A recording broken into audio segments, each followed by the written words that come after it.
Price Lord. சந்தோஷமா இருக்கிறீங்களா? இந்த கடைசி காலங்களில் நம்மில் காணப்பட வேண்டிய ஆவியின் கனி, நம்ம எவ்வளவு ஊழியம் செய்தோம் என்பது அல்ல, நம்மில ஆவியின் கனி இருக்கிறதா.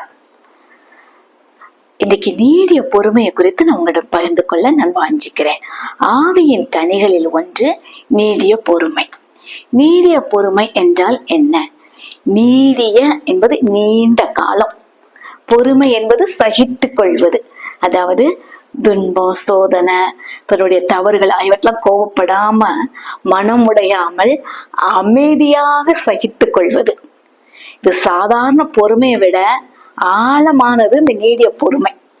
யாராவது நம்மை காயப்படுத்தினா உடனே கோபம் கொள்ளாமல் மன்னிக்கும் மனதுடன் இருக்கிற குணம்தான் இந்த நீடிய பொறுமை. இது ரொம்ப கஷ்டம் இல்ல? ஆனா பாருங்க, இயேசு கிறிஸ்து துன்பங்களிலும் அவமானங்களிலும் நீடிய பொறுமையுடன் நடந்தார். அவர் நிந்திக்கப்படும் போது நிந்திக்கவில்லை, பாடுபட்ட போது பயமுறுத்தவில்லை என்று 1 பேதுரு 2:23 வாசிக்கிறோம். எபிரேயர் 12:2 வாசிக்கிறோம். சிலுவை துன்பத்தை பொறுமையுடன் சகித்தார். தமக்கு முன் வைத்திருந்த சந்தோஷத்தின் நிமித்தம் அவமானத்தை எண்ணாமல் சிலுவையை சகித்தார். அது மாதிரி சிலுவையில் அறைந்தவருக்கே மன்னிப்பு கேட்டார் பிதாவிடம். லூக்கா 23:34 வாசிக்கிறோம். பிதாவே, இவர்கள் செய்கிறதை அறியாமல் இருக்கிறார்கள், இவர்களுக்கு மன்னியும் என்றார். அதே போல ஐசையா 53:7 வாசிக்கிறோம். அநியாயமா குற்றம் சாட்டிகள் இப்போது கூட அமைதியாக இருந்தார், அவர் தம் வாயை திறக்கவில்லை, அறுக்கப்படுகிற ஆட்டுக்குட்டியை போல இருந்தார் என்று ஐசையா 53:7 வாசிக்கிறோம். மாத்திரமல்லங்க, சீசனுடைய குறைகளை கூட பொறுமையாக தாங்கினார். பேதுரு மறுதலித்த போதும் கூட அவரை தள்ளிவிடாமல் மீண்டும் ஏற்றுக்கொண்டார் என்று யோவான் 21 வாசிக்கிறோம். யோனாவின் குமாரனாகிய சீமோனே, நீ என்னை நேசிக்கிறாயா என்றார். பாருங்க, இன்றைக்கு உங்களிடத்தில் என்னிடத்தில் காணப்பட வேண்டியது இந்த நீடிய பொறுமை தான். உதாரணமாக வாழ்க்கையில உதாரணமாக யாராவது நம்மை தவறா பேசிட்டா உடனே சண்டை போடாம என்ன செய்யணுமா? அமைதியாக இருக்கணும். இன்னைக்கு சிந்தித்து பார்ப்போமா, இந்த ஆவியின் கனி என்னிடத்துல இருக்குதா? தவறா பேசிட்டா உடனே நம்ம என்ன செய்யறோம்? அமைதியாக இருக்கிறோமா? எதிர்பேச்சு பேசுறோமா? அடுத்தது வேலை செய்கிற இடங்களில சகிப்பது. இந்த சிரமம் ரொம்ப கஷ்டம் இல்ல? வேலை செய்யற இடத்துல ஒரு அருமையான ஒரு சகோதரி சொன்னாங்க, நான் ஆபீஸ்க்கு போகும்போது எப்பொழுது என்னை பொறுத்து வேண்டாத வார்த்தைகளை பேசுவாங்க, ரொம்ப எனக்கு வேணும்னே எனக்கு இன்சல்ட் பண்ணுவாங்க, எனக்கு ரொம்ப கஷ்டமா இருக்கும்னு. கண்டிப்பா இருக்கும் சிரமம். ஏன்னா நீங்க ஜெபிக்கிறவர்களா இருப்பீர்கள் என்றால் சத்துருவானவன் உங்களுக்கு விரோதமா அங்க கிரியை செய்வார். ஆனா அந்த சகோதரி என்ன செய்றாங்க தெரியுமா? மௌனமா இருப்பாங்களாம், எந்த பேச்சையும் பேச மாட்டாங்களாம். வீட்டுக்கு வந்து அழுது ஜெபம் பண்ணுவாங்களாம். கொஞ்ச நாட்கள் இது நீண்டு கொண்டே இருந்ததாம். அவங்களுக்கு விரோதமாக பயங்கரமான சிரமங்களை கொடுப்பாங்களாம் அந்த வேலை செய்யற இடத்துல. கொஞ்ச காலம் நீண்டது. ஆனா அதுக்கப்புறம் அவங்க அந்த சிரமத்தை கொடுத்தவர்கள் எங்க போனாங்களோ காணாமலே போயிட்டாங்களாம். பாருங்க. அடுத்தது, ஜெபித்த காரியம் உடனே நடக்காவிட்டா என்ன செய்யணும்? நம்பிக்கையுடன் காத்திருக்கணும், பொறுமையா.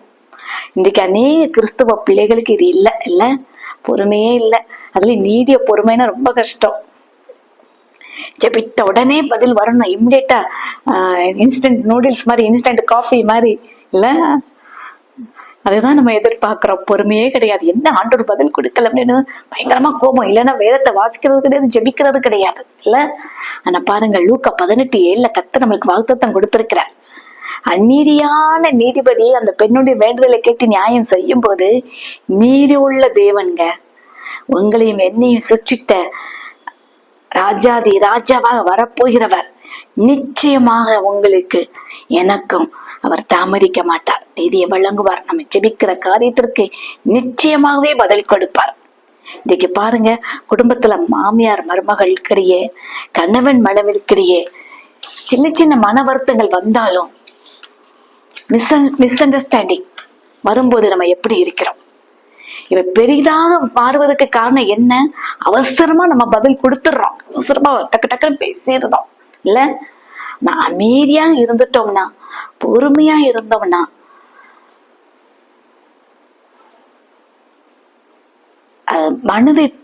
மனதை புண்படுத்த வார்த்தைகள் வந்தா கூட நம்ம என்ன செய்யணுமா, அதே போல பேசணும்னு நினைக்காம அமைதியா இருக்கணும். கணவன் மனைவிக்கிடையும் மாமியார் மருமகளுக்கிடையும் இப்படிப்பட்ட ஒரு பொறுமை நம்மளுக்குள்ள வந்துட்டுனா அங்க தேவ சமாதானம் உண்டாகும். அதான் ஆவிக்குரிய சிந்தனை ஒண்ணு உண்டு. காயப்படுத்திய வார்த்தையை மனதில் பிடித்து கொண்டா வீடு கனமாதான் இருக்கும்.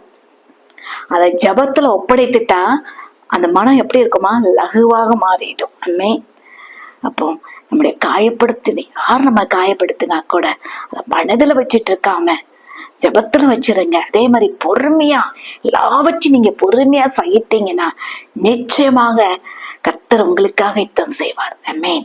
ஜெபிப்போமா? என்னோட இணைந்து ஜெபிங்க.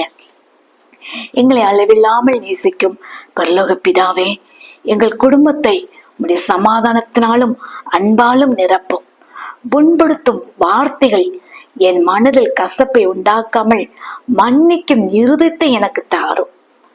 தவறான புரிதல்கள் வந்தாலும் கோபத்தில் அல்ல, பொறுமையிலும் ஞானத்திலும் நடக்க உதவி செய்யும் அப்பா. நான் பேசும் வார்த்தைகள் மற்றவர்களை காயப்படுத்தாமல் ஆறுதலும் சமாதானம் தருகிறதாக இருக்கட்டும் அப்பா.